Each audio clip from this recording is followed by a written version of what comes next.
Let me center myself. Hi guys and girls, my name is Dan from Geek Chronicles Down the Row, and today I'm gonna present you a new clip.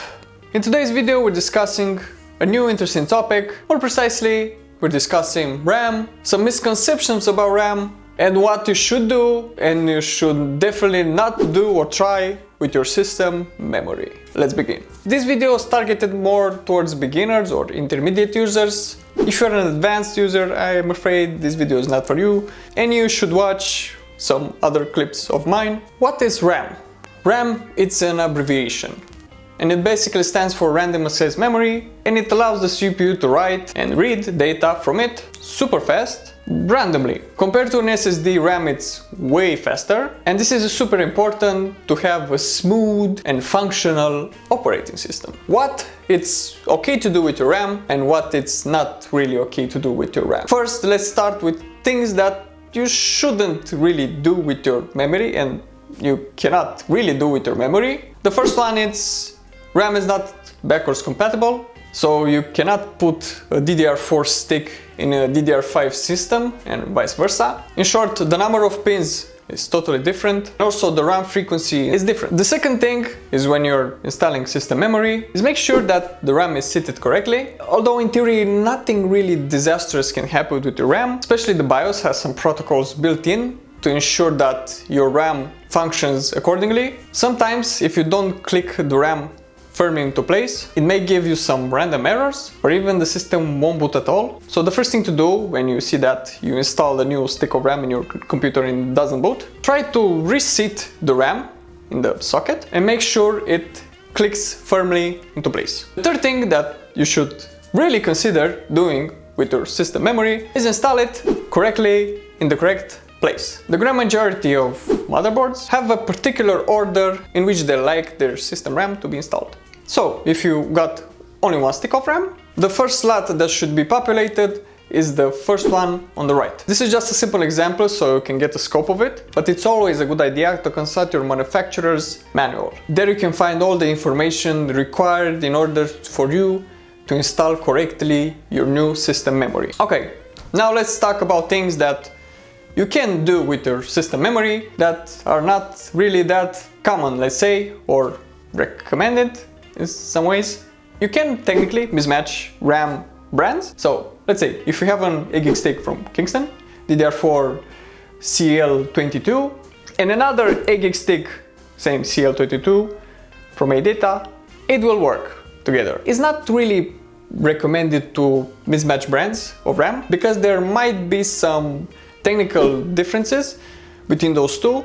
If you are planning to mismatch brands of RAM, there are three major things to look out for. The first thing is to try to have sticks that are the same size, the same timing, or close-ish timings. And third one, and the most important, to be the same version of DDR SKU. Because as we talked previously, you cannot mix DDR2 with DDR4.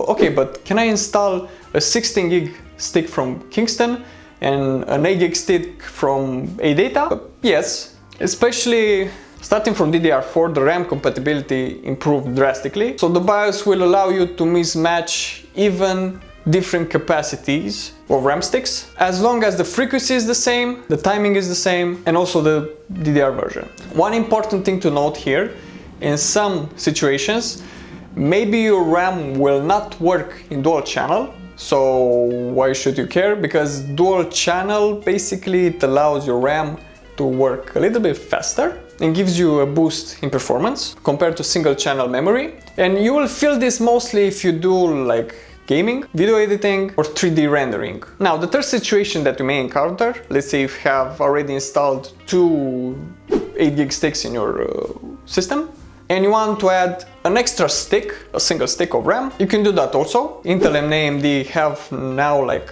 a mode that is called Flex, something like that. And basically it allows your first two sticks to run in dual channel and the third stick to run in single channel in a compatibility mode of some sort. This compatibility mode allows you to extend your system memory with losing just a tiny bit of performance compared to having all the memory slots full with the same memory frequency, brand and timing.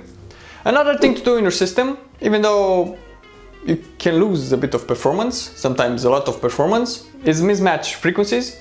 Let's say if you have two 8 gig sticks, one is 2400 and the second one is 3200, and also let's assume that the timings of the two modules are somewhat the same. The system will boot, it will work, but it will default to the RAM with the lowest frequency, so the 2400.